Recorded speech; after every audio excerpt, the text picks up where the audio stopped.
Fenomena pengibaran bendera One Piece menjadi sorotan publik dan menuai polemik. Lalu sebenarnya bagaimana aturan pemasangan bendera selain bendera merah putih? Lalu bagaimana juga indikatornya bahwa pemasangan bendera selain bendera merah putih kemudian dikategorikan pelanggar aturan? Akan saya diskusikan bersama dengan Menteri Hak Asasi Manusia Natalius Pigai yang sudah bergabung bersama kami di studio CNN malam hari ini. Selamat malam Pak Menteri. Selamat malam, apa kabar? Baik, baik juga kabarnya? Sehat. Sehat. Pak, kita langsung aja berbicara mengenai polemik pemasangan bendera One Piece.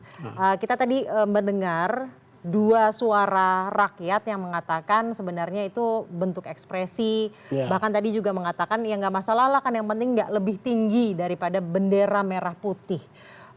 Itu juga mungkin penyampaian kritik yang ini kan kita negara demokrasi ya. Sebenarnya aturannya seperti apa dalam?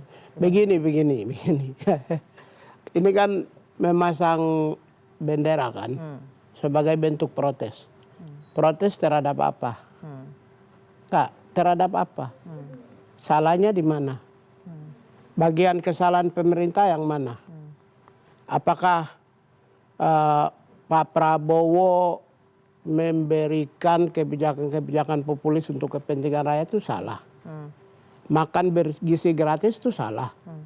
Cek kesehatan untuk masyarakat itu apakah itu salah? Tidak disetujui. Pembangunan perumahan 7 jutaan orang rakyat Indonesia apakah itu tidak baik? Pembangunan sekolah rakyat itu tidak baik. Anggaran yang dulunya ya ditumpukan kepada pusat, sekarang kita serahkan kepada daerah. Piramida terbalik. Bahkan di kementerian saya itu ada pembangunan namanya Desa Sadarham dengan Kampung Redam, termasuk juga program sosialisasi untuk masyarakat. Sekarang itu tahta untuk rakyat, harta untuk rakyat. Salahnya di mana? Sehingga mau melakukan protes. Salahnya di mana? Kasih tahu dulu yang kesalahan kami yang mana.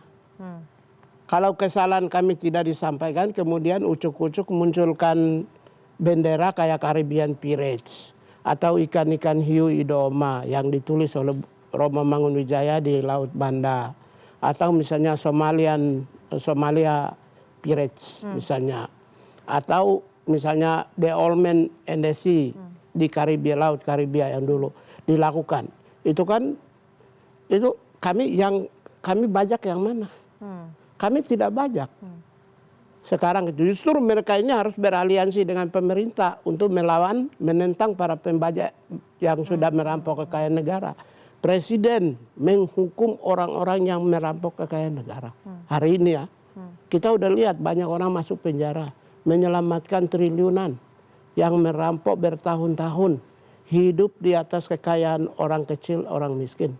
Sekarang presiden sudah menegaskan tahta untuk rakyat, harta untuk rakyat. Sekarang kemudian lakukan kritikan protes terhadap pemerintah karena pemerintah dianggap salah. Salahnya yang mana? Tolong disampaikan dulu. Tidak boleh untuk melakukan kritik? Iya, begini, boleh kritik, tapi kritik yang mana? Terhadap apa? Kesalahan pemerintah mana? Tolong disampaikan dulu. Kalau ada sesuatu yang salah ya kita koreksi bersama. Karena kan bagaimanapun kami juga harus bersama rakyat mengoreksi untuk memperbaiki yang sudah rusak. Jadi sebenarnya kalau mau menyampaikan kritik itu sangat. Jadi ada tiga pola. Yang pertama, kalau rakyat menemukan rusak, kita recover, kita perbaiki bareng. Kalau rakyat menemukan ternyata tidak bangun, kita bangun bersama-sama. Kalau rakyat menemukan ternyata bagus, kita pertahankan sama-sama, maintenance. Jadi recover, maintenance, and building.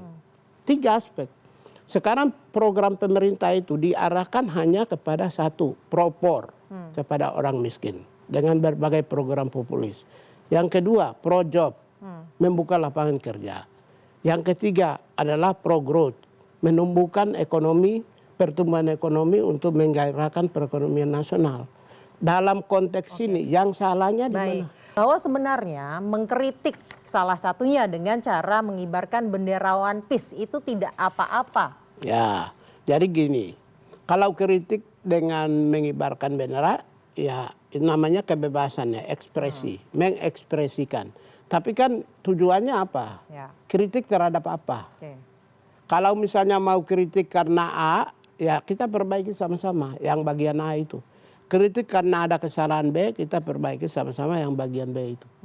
Kalau misalnya kritik hanya karena imajinasi negatif, ya itu nggak bisa. Nanti ujung-ujungnya ad hominem, ujung-ujungnya Straumen, ujung-ujungnya generalisasi sebuah kesalahan itu dilakukan oleh pemerintah. Padahal kan sebenarnya itu imajinasi negatif tidak boleh dibangun. Tapi kritik itu harus berdasarkan fakta-fakta peristiwa, fakta-fakta tindakan dan kesalahan yang dilakukan oleh pemerintah. Misalnya Pak Prabowo lakukan pembersihan, membangun Indonesia yang bersih dan berwibawa. Ada beberapa orang masuk penjara yang tadinya dihukum 6 tahun sekarang sudah puluhan tahun. Ya, dan itu diperintah oleh presiden kepada jaksa agung untuk lakukan naik banding. Dan berdasarkan itu sudah beberapa orang masuk penjara. Ada yang Pak Presiden Prabowo menyelamatkan uang negara triliunan rupiah, termasuk yang di Pertamina. Kejaksaan kerja pagi siang sore malam, aparat penegak hukum kerja untuk pagi siang sore malam untuk membersihkan membangun negara yang bersih dan berwibawa. Bahkan dengan tindakan dan kebijakan pemerintah yang konsisten untuk membangun pemerintahan bersih dan berwibawa, menyebabkan para menteri kabinet udah takut sekali untuk mengambil uang yang bukan menjadi haknya. Misalnya saya menteri, saya nggak pernah minta uang ke staf, minta uang bahkan haram,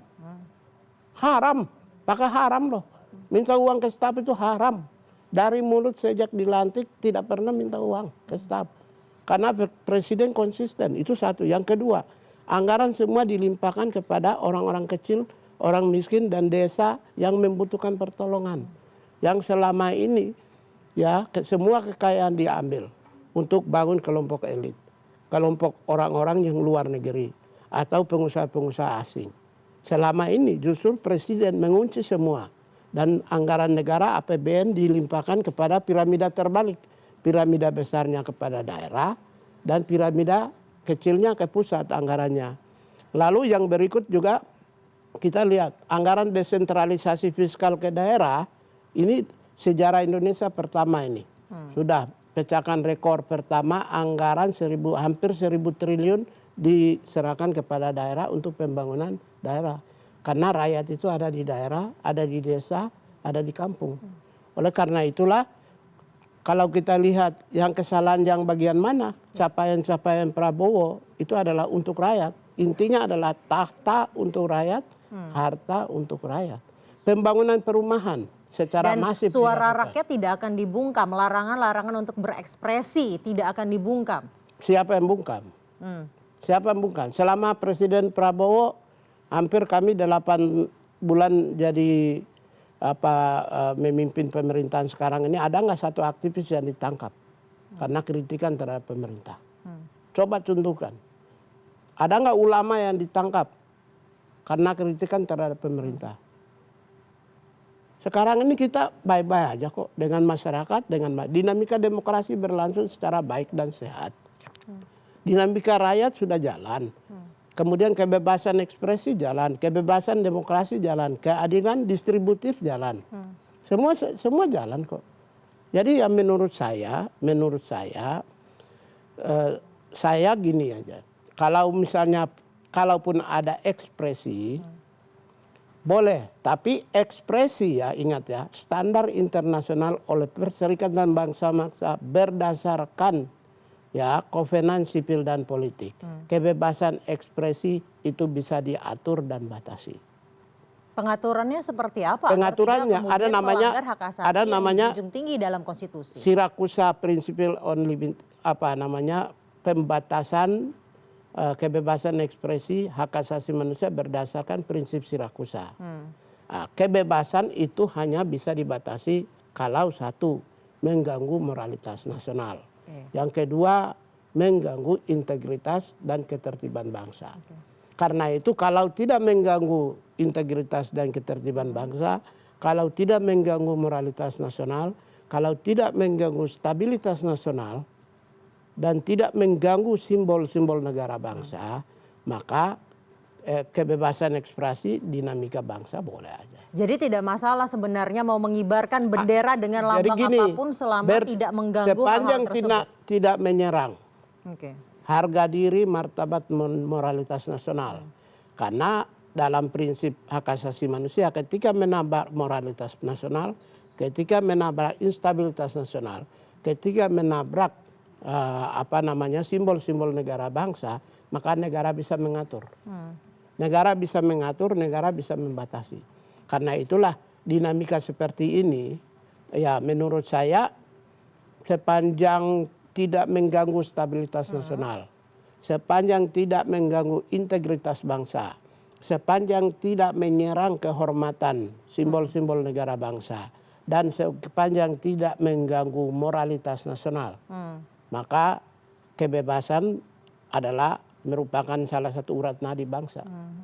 Jadi tidak akan ada larangan apapun itu, mau bendera One Piece, bendera yang lain boleh untuk dikibarkan selama tidak melanggar moralitas, integritas nasional, kemudian ketertiban, dan juga melanggar simbol-simbol, membahayakan simbol-simbol negara, itu tidak masalah. Ingat ya, membahayakan simbol-simbol negara bertepatan dengan momentum kemerdekaan.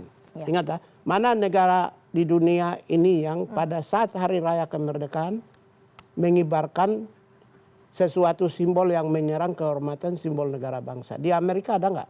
Jadi pada tanggal 17 Agustus tidak boleh? Ya, bertepatan dengan 17 Agustus adalah hari raya besar.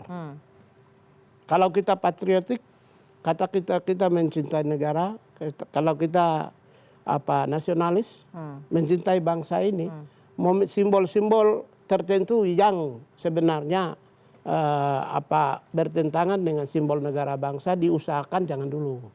Diusahakan, ya namanya juga diusahakan jangan dulu kalau kita mencintai negara dan bangsa. Media juga diusahakan jangan provokasi. Media jangan provokasi juga kalau kita mencintai negara dan bangsa. Sementara 17 Agustus saja. Setelah itu kalau mau mengekspresikan apa saja tidak apa-apa. Karena ada alat instrumen hukum, instrumen hak asasi manusia internasional, prinsip Sirakusa.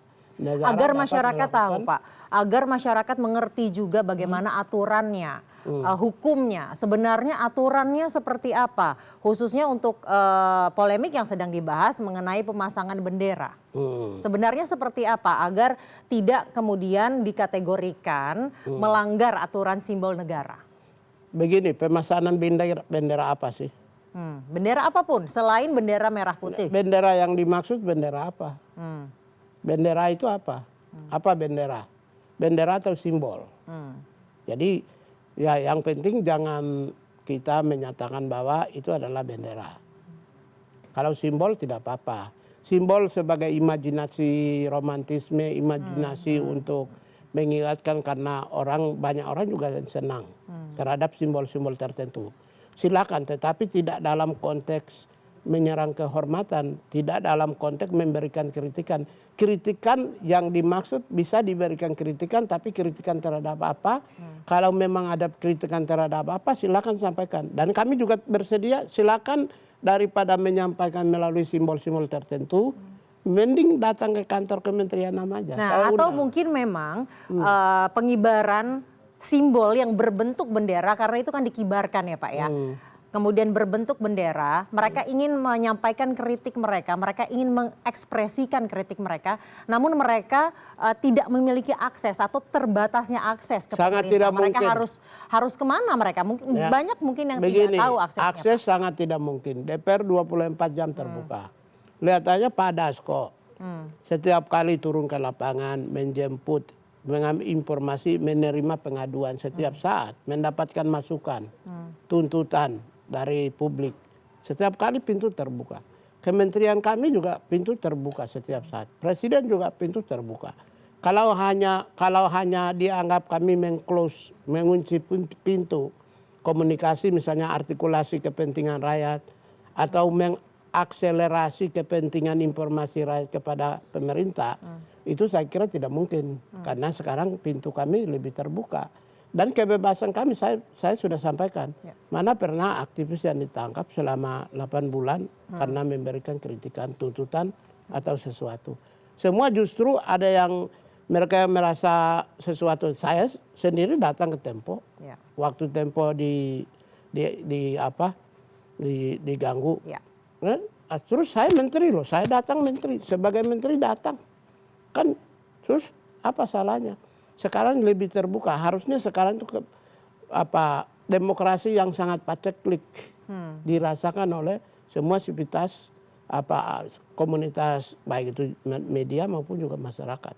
Pemerintah sekarang kami adalah satu kesatuan yang menghantam bajak laut, bajak negara. Yang membajak negara selama bertahun-tahun. Namun pada dasarnya sebenarnya pemerintah tidak akan pernah melarang rakyatnya untuk berekspresi dalam bentuk apapun selama tidak menghasut untuk memecah belah bangsa itu. Ya stabilitas, ya ketertiban, tidak mengganggu simbol-simbol negara bangsa, tidak mengganggu momentum demokrasi. Dan tidak akan ada dilarang ya? Momentum hari raya, hari besar 17 Agustus. Proklamasi kemerdekaan, dan tidak pernah ada sejarah di dunia ini yang bertepatan dengan hari raya melakukan hal yang sama, menentang simbol negara bangsa, nation state symbols. Itu yang tidak boleh. Saya kira itu. Pada dasarnya kritik boleh disampaikan, simbol dengan cara apapun berekspresi memang dijamin oleh konstitusi. Namun janganlah kemudian kritiknya justru destruktif seperti itu. Ya, kalau kebebasan ekspresi itu ada batasnya. Kebebasan ekspresi batasnya apa? Batasnya berdasarkan instrumen hukum HAM internasional. Hukum HAM internasional kebebasan ekspresi ada batas. Batasnya seperti apa? Pengibaran yang tadi sudah clear batasnya ya, boleh yang tadi ya? saya sampaikan tuh. Kalau menabrak moralitas nasional, instabilitas, kemudian integritas nasional, dan menentang simbol-simbol negara bangsa. Baik. Yang berpotensi mengancam disintegrasi nasional. Dan selama itu tidak mengancam hal-hal tersebut, bentuk ekspresi apapun akan dilindungi oleh negara, akan dilindungi oleh pemerintah sebagai kewajiban pemerintah melindungi kebebasan dan hak asasi rakyatnya. Itu kesimpulanmu ya, mantap. Baik, terima kasih. Kesimpulannya dia, tapi Baik. bukan kesimpulan saya. Sepanjang kita gini, tidak boleh ada kesimpulan. Tapi kita udah kasih tahu ada limitation. Sirakusa prinsip Sirakusa, pembatasan hak asasi manusia ada pembatasan, ada limitasi. Limitasi dan pembatasan itu diserahkan kepada otoritas negara. Baik, tapi negara akan menjamin ya tidak akan ada membatasi selama ya, itu tidak keluar dari koridor-koridor yang ada. Sementara 17-an Agustus kita gini aja. Kalau kritik kan boleh menyampaikan apapun, tapi tidak boleh mengganggu stabilitas nasional, integritas bangsa, simbol negara bangsa, dan tidak mengganggu disintegrasi nasional. Baik, dan berikanlah kritik yang konstruktif. Iya, konstruktif yang memajukan bangsa. Dan gini, kami sama-sama mari kita memberantas korupsi, mari kita membangun rakyat, meningkatkan kesejahteraan rakyat, membangun bersama perumahan rakyat, membangun bersama sekolah rakyat, memberikan jaminan hidup bagi masyarakat yang membutuhkan, cek kesehatan gratis, dan makan bergizi gratis. Semuanya setuju nggak? Kalau setuju, mari kita sama-sama bangun. Dan kalau ada kekurangan dari program itu silahkan langsung sampaikan dan kritik itu kepada pemerintah. Baik, terima kasih Bapak Natalius Pigai, Menteri Hak Asasi Manusia Republik Indonesia, telah mengklarifikasi dan mengkonfirmasi langsung datang ke studio CNN Indonesia malam hari ini. Terima kasih Bapak. Assalamualaikum. Waalaikumsalam warahmatullahi wabarakatuh.